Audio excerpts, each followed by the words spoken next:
Wait a minute. Have you heard the strange tales of the Whistler?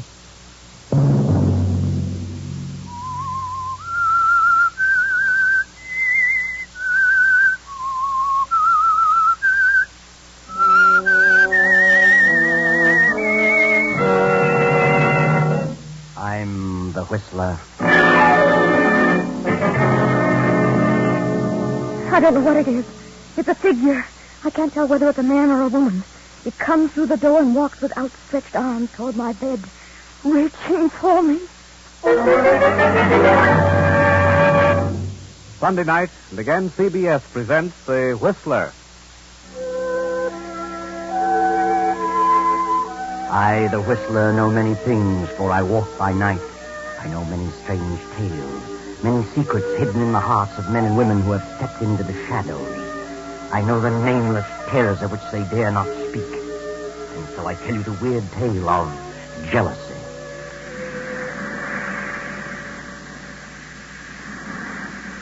At the edge of the cliff overlooking the sea sits a gray stone mansion, weather-beaten by the storms of several decades. To this mansion, Gilbert Durant brought his bride, Lucia. That was 4 years ago. Gilbert and Lucia were quite happy until last year, when Lucia's half-sister, Beverly, came to live with them. And gradually, something began to happen. At first, Lucia realized that Gilbert's ardor was beginning to cool. He became more absorbed in his writing. Then she felt the cold clamminess of the stone structure almost creep about her and clutch her. Fear grew in her mind, a fear that nearly took her breath. It is evening now, and Lucia, having excused herself at dinner, tosses on her bed in a fretful sleep. No. Don't! Get away from me! Ah! No! What's wrong? Benson, come in. What was wrong? Why were you screaming? Benson, I must have been dreaming. It was horrible. I know white as a ghost. You're shaking like a leaf. Yes, I know. Oh, Mrs. Benson, I can't stand it. It's driving me mad. That makes the 4th or 5th time I've dreamed the same thing. The same thing in every detail. I've never heard you scream before. It always comes a little closer to me. Tonight, it almost reached me. It? What do you mean? I don't know what it is. It's a figure. A human figure. But I can't tell whether it's a man or a woman. It comes through that door and walks slowly across the room with its arms outstretched, reaching for me. Are you sure you were dreaming? Oh, now that I think of it, it isn't like a dream. An ordinary dream. Its reality seems to carry over even after I'm awake. Oh, that's what made you so ill. This dream, if it is a dream, means something? Is that what you think? It's a premonition? Perhaps. What time is it? 9 o'clock. Where's Gilbert? Your husband went horseback riding over an hour ago. Your sister went with him. Beverly? Why didn't he ask me to go? Well, you know you haven't been feeling very well lately. Oh, yes. Yes, of course. Well, if you're feeling better, I'll go back to my room. Oh, yes, I'll be all right. Good night. Good night, ma'am. Beverly. Gilbert and Beverly.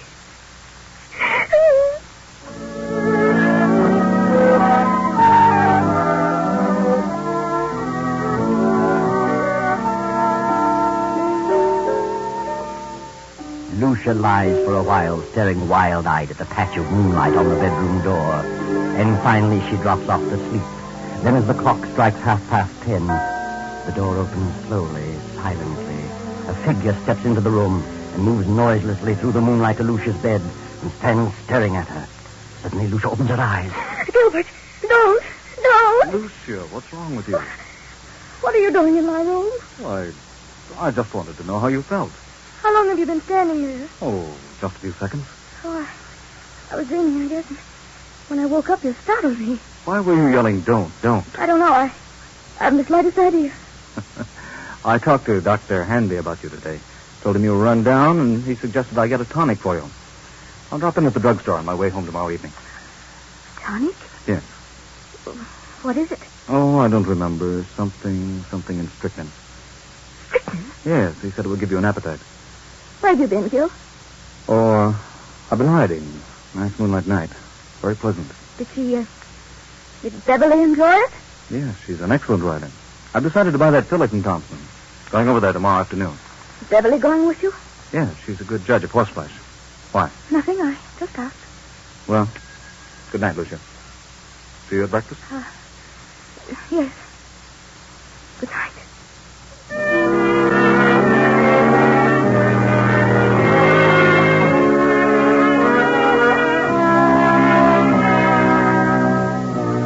Lucia waits till she hears her husband turn out his light, then slips quickly to her door and quietly down the stairs to the library.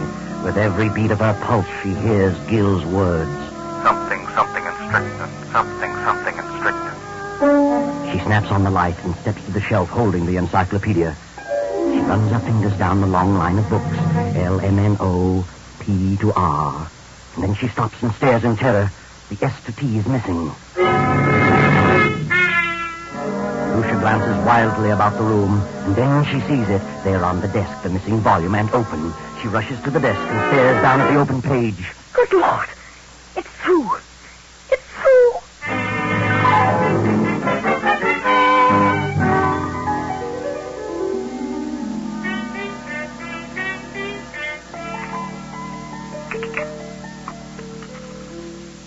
I'll tell you what, Beverly. I'll leave the deal entirely up to you. Up to me? Oh, Gil, that's not fair. Why not? Well, suppose she turns out to be a lemon. I don't think she will, because you're going to have the job of training her. Oh, you certainly flatter me. Not in the least. Oh. Good morning, Lucia. I just realized what time it was. We'll be leaving in a few minutes. Yes, it's 9 this very minute. I better step on it. Some more coffee, Beverly? No, thanks. How do you feel, Lucia? Why, better. Much better. You better eat something. No, I can't. At least some coffee. Yes, I'll have some coffee. I've got to run. See you later, Lucia. Yes, Gil. And I'll see you this afternoon at 2, Beverly. Yes, I'll meet you in town at 2. Oh, Gil, don't forget Lucia's medicine. I won't. Goodbye, Lucia. Are you meeting Gil in town, Beverly? Yes, he wants me to decide on that filly he's interested in. Where did you learn so much about horses? Well, it seems to be natural. Why don't you get interested in horses, Lucia? Why should I? What are you interested in? Well, I'm interested in a few things. My husband in particular. You don't act interested in anything. Really? If you'll take my advice, you'll snap out of this coma and get some pep. Does Gil like women with pep? No man cares about a woman who sits around and mopes. I think you're a hypochondriac. Do you? You should do something about it. I intend to. I intend to do something about it. I'm glad to hear it. Get out and do things. Play games, golf, tennis, swim, and ride. Maybe this medicine will fix you up. You know all about it, do you? What is it? Oh, I don't know. It's a tonic, a builder-upper. I wish I could believe that. At least you can try it. It won't hurt you. No? I wonder.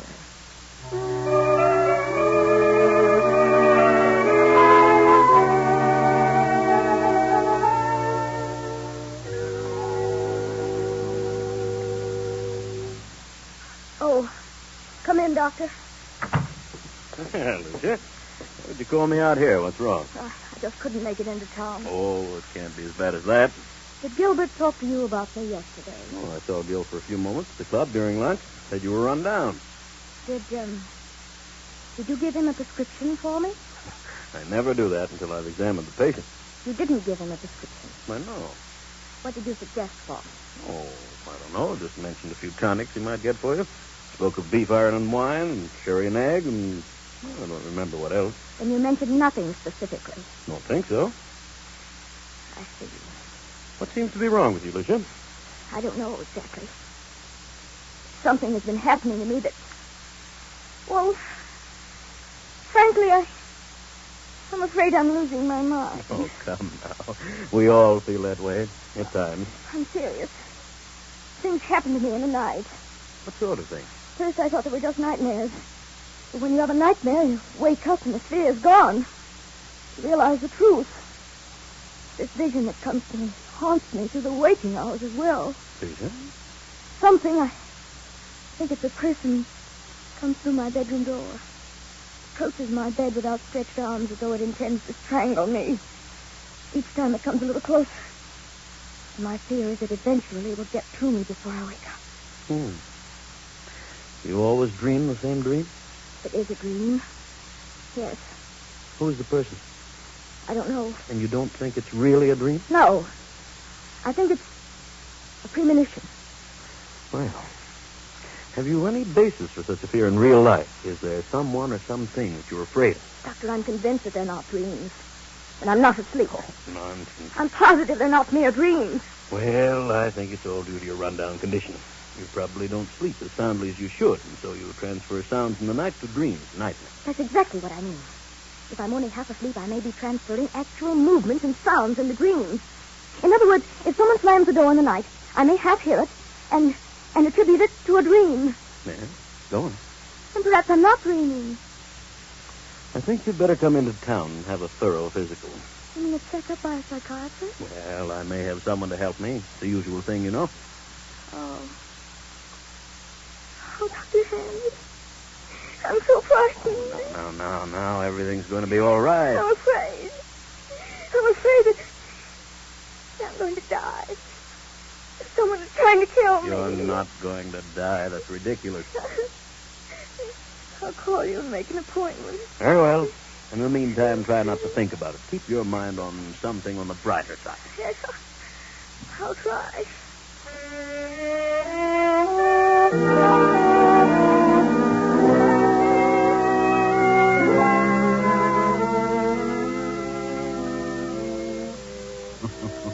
Yes, try, Lucia. Try hard to keep your mind on something brighter. But you can't, can you? That awful gnawing of jealousy and fear occupy every moment. Gil and Beverly, Gil and Beverly. How could they do such a thing? Then, as the afternoon fades and dusk sets in, there's a knock at Lucia's door. Are you asleep, Lucia? No, I'm not asleep. How are you feeling? I seem to have developed a headache. Have you eaten anything today? No, I didn't care for anything. Well, this will help them. Better take a dose now. I'll measure it for you. What is it? Why, it's the tonic. Did Dr. Handy prescribe it? Oh, yes. Yes, he did. Where's Beverly? Down in the library. Did you buy the horse? Yes, Beverly thought you was a fine animal. I didn't know Beverly knew so much about horses. She's a horsewoman after my own heart. Is she? Rides like the wind, too. She had intended to go home tomorrow. She's staying on? She's got to. I wouldn't think of her leaving now. Why not? Well, for one thing, she's going to train the horse. And what else? Why, nothing else. Here, take this. It's a little bitter, but you'll get used to it. Gil! Go ahead. It won't hurt you. I don't want it. And why not? It has poison in it.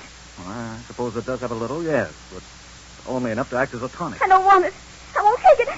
I won't. Are you going to act like a child? Take it and quit arguing. I won't.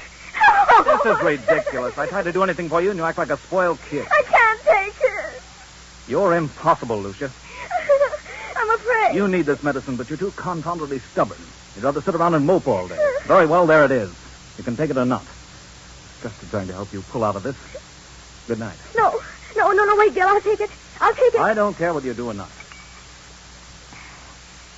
I'll take it. Terribly bitter. And take another dose around 11. Gil, where's Mrs. Benson? Why, I told her she could have the night off. But she might like to spend the evening in town. You let her off? Yes, she's been sticking pretty close lately. Oh, yes. Yes, she has. Good night. Good night, Lucia.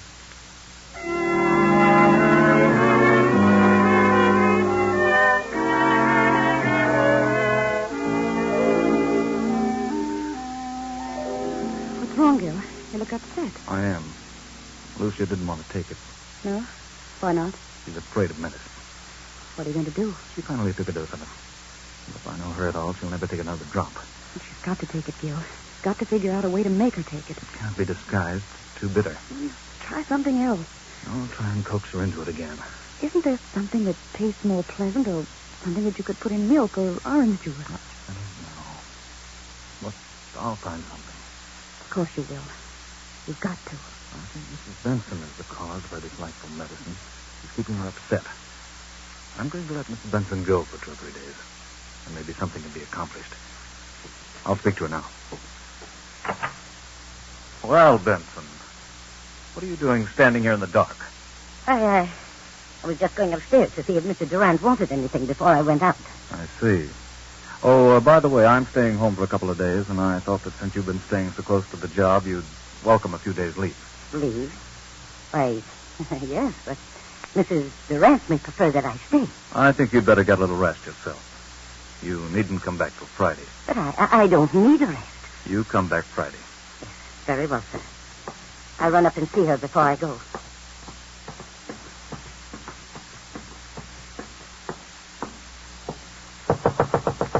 Come in. Oh, Benson. I thought you'd gone into town for the evening. I'm leaving in a few minutes, but I had to see you. I'm glad you came up. I've got to talk to someone. I know now they're not dreams. They are premonitions. And I know who's trying to kill me. Who? My husband and Beverly. I know. You know? I just heard them talking low in the library. They were talking about the medicine. He said you were too stubborn and probably wouldn't take another dose. And she said he'd have to find some way to make you take it. Then it is poison. They want me out of the way. He got angry because I refused to take it. Oh, yes, and there's something else. He just told me that he would not be going into town for several days and told me not to come back here till Friday. Good Lord. I'll go on into town as planned, but I'll slip back toward midnight and come up the back way. And I won't take a thing that gets me. I'll be back at midnight. Thank you, Benson. Good night. Good night, ma'am.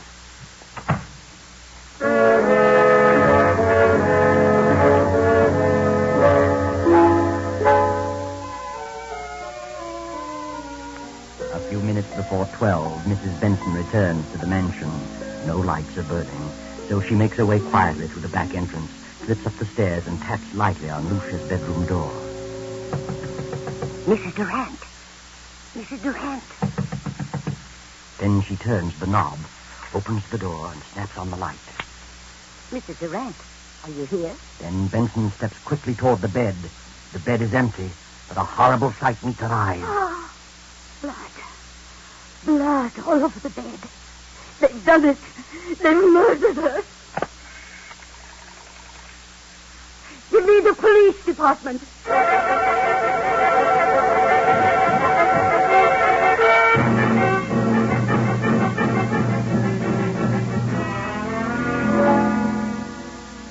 All right, Mrs. Benson. What happened this evening? Well, earlier in the evening, Mr. Durant told me I could have the night off, since I'd been staying close to Mrs. Durant for some time. Mm-hmm. And then later, he said he decided to let me off until Friday. But I didn't want to go, and he insisted. Is there anyone else in the house? Yes, Mrs. Durant's half-sister, Beverly. Did you leave the house? Yes, but I went up and told Mrs. Durant I'd be back about midnight. If you had till Friday, why did you come back at midnight? Because we were both frightened. Of what? Well, Mrs. Durant had been having premonitions that someone was trying to kill her. Who was trying to kill her? She didn't know, but she was terribly frightened. Is that all? No. Her husband tried to get her to take some medicine he had brought home. She refused, and he got angry. How do you know he was angry? I heard him talking about it to Beverly. They were in the library. And he told Beverly that Lucia was very stubborn. And Beverly said that he'd have to think of some other way. Did Mrs. Durant suspect her husband and Beverly of trying to do away with her? Yes, she did. She was convinced that Mr. Durant and Beverly were in love and wanted her out of the way. So you came back tonight because you anticipated that something was going to happen? Yes. The house was dark, so I came up the back stairs, knocked on her door, and when I got no answer, I came in, turned on the lights, saw she was gone, and then I saw the bed all covered with blood. She wouldn't take the poison, so they did it another way. That's what they planned in the library. Where are they now? Any idea? Well, they didn't expect me back tonight, so they've probably gone to dispose of the body, intending to come back here and clean the place up later. I see. Anybody else know about Mrs. Durant's fears? Yes. She talked to Dr. Handy. I called him right after phoning the police and told him about it. He knows. Dr. Hanby, Captain Rick. What in the world is the meaning of this? From all indications, Mrs. Durant has been murdered and the body disposed of. Doctor, I understand Mrs. Durant told you that she was afraid that something was going to happen to her, that she was going to die. Who told you that? Mrs. Benson here. I see. Well, she did call me in this morning. She'd been having strange dreams. Premonitions, she called them. I called them hallucinations. Who did she think it was? Well, she couldn't tell whether it was a man or a woman, but someone was always approaching her bed with outstretched arms, trying to choke her. Do you think it was more than a dream? Well, she was a sort of hypochondriac. I asked her to come into town where I could give her a thorough examination. I didn't take her story too seriously, but... Well, this certainly puts a different slant on the entire picture. Yes. We haven't found the body.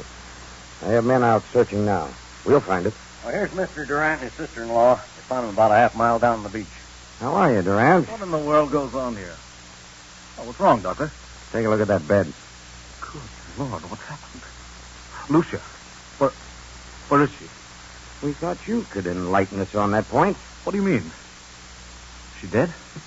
Where is she? Gil. Beverly, Give her some water. She'll be all right in a minute. but what's happened? We think your wife has been murdered. Murdered? What are you doing here, Mrs. Benson? I thought you were gone till Friday. Why did you tell her to go until Friday? I thought she needed a rest. She's been having long hours. Where is Lucia? Where have you and your sister-in-law been? I slept upstairs and saw Lucia was asleep, so we decided to take a little ride down the beach. It was still early. Didn't take anything with you? Certainly not. What do you mean by that? What would we take? I don't know. I just asked. Did you two try to get Lucia to take some medicine? No. Wait a minute, Beverly. That won't do any good. Yes, we did. She was run down and needed a tonic, but she refused to take medicine. Why did she refuse? I don't know. Maybe she was afraid of being poisoned. That's ridiculous. Why should I want to poison her? I loved Lucia. How long has your sister-in-law Beverly been here with him? Why, I don't know. It's quite some time. Just a minute. Are you inferring that Gil and I'm not inferring anything. I'm merely asking questions. Well, whoever suggested such a thing is lying. Why, Gil and Lucia... Just a moment, Beverly. Mrs. Benson, what have you been saying? What did you tell them? I told them the truth. Do you think I planned to kill Lucia? Is that it? Yes, you and this woman. Why, that's ridiculous. You tried to get her to take some medicine. She knew you were in love with her sister, and you were trying to poison her. When did she come to that conclusion? She had premonition. That means nothing. And besides, I heard you talking, you and Beverly, planning the whole thing. What? She's out of her I mind. heard you, I tell you. When you realized Lucia wouldn't take the medicine, Beverly said you'd have to think of some other way. Some other way to what? To get rid of her. What else? This is the most amazing thing I ever heard of. Dr. Hanby, you know better than this. Do you think I had a reason, back of wanting to know about various medicines? No, I didn't. Not at the time, but now... Now what? Well, I'm sorry to say it all adds up to something suspicious. Seems more than just coincidental. Do you think I killed Lucia? Now, look about you. Look at the room. What else am I to think? What was the tonic you tried to give your wife? It had strychnine in it. Is that right, Durant? Oh, yes. It was one of the things Dr. Hanby mentioned. It was iron, quinine, and strychnine. Did you mention that, Doctor? Well, I suppose I did. It's a commonly known tonic. Did you add anything else to it, Durant? Certainly not. How about it, Sergeant? What's the report? The bottle contained iron, quinine, and strychnine, and a heavy content of arsenic. Arsenic? But it isn't possible. I put nothing in it. Where would I get arsenic? Well, it was in there just the same. Good Lord, Doctor, it isn't true. You know it isn't. I hate to say it, Gil, but the evidence looks bad for you. Benson knows what all this is about. She's lying. She knows Gil wouldn't do such a thing. She's back of it all. Why? I don't know, but believe me, I'll find out if I have... That'll do. Under the circumstances, I think you'd all better come down to headquarters so we can keep you separated. Come on. And no more talking.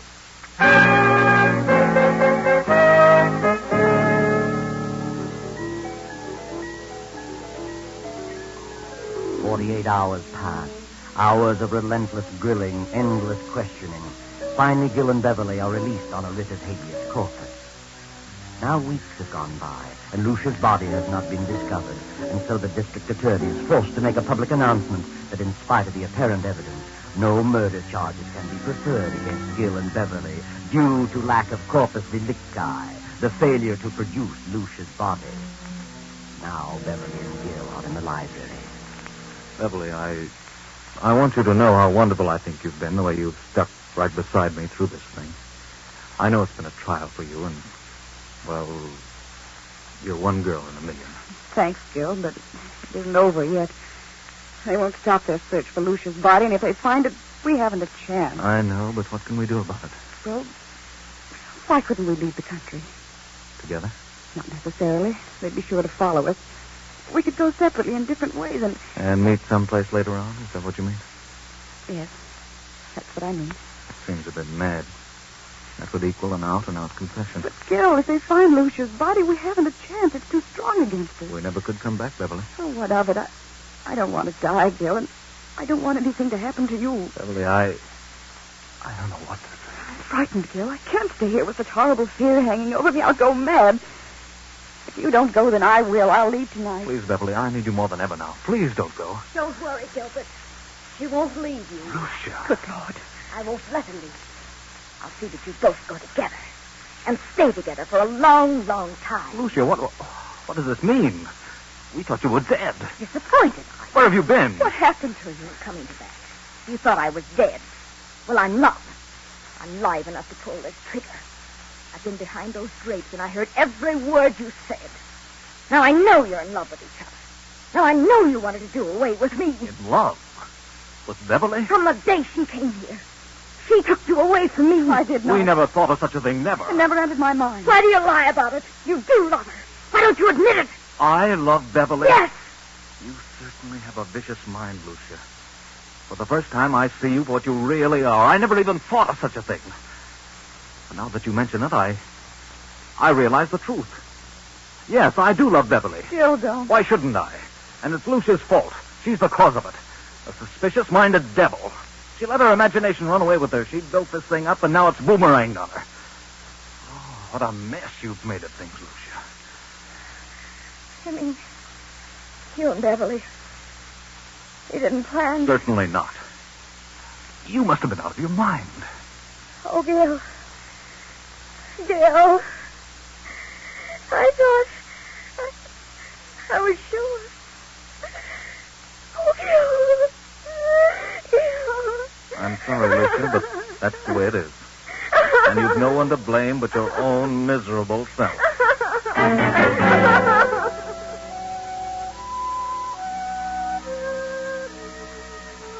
No one to blame but her own miserable, jealous, suspicious-minded self. Lucia planned the whole thing from the beginning. She thought they were in love, thought they were planning to kill her. Lucia never had a dream, never had a premonition. She planted that in the housekeeper's mind and in the doctor's. She put the rat poison in the tonic. She put the bedroom in disorder, cut herself and smeared blood on the bed, and then disappeared. But when she read that they couldn't bring a murder charge without the body, she came back to kill Gil and Beverly herself. You see, Lucia didn't know about that little article in the law called Corpus Victi.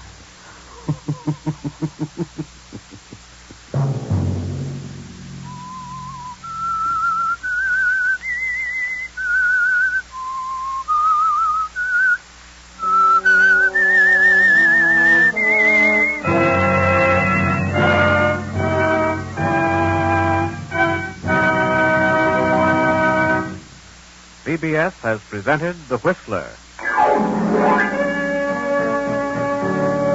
Original music for this production was composed and conducted by Wilbur Hatch. The Whistler is written by and directed by J. Donald Wilson and originates from Columbia Square in Hollywood. Next Sunday, 9:15... I, the Whistler, will return to tell you the eerie tale of Back from Beyond. Good night. This is the Columbia Broadcasting System.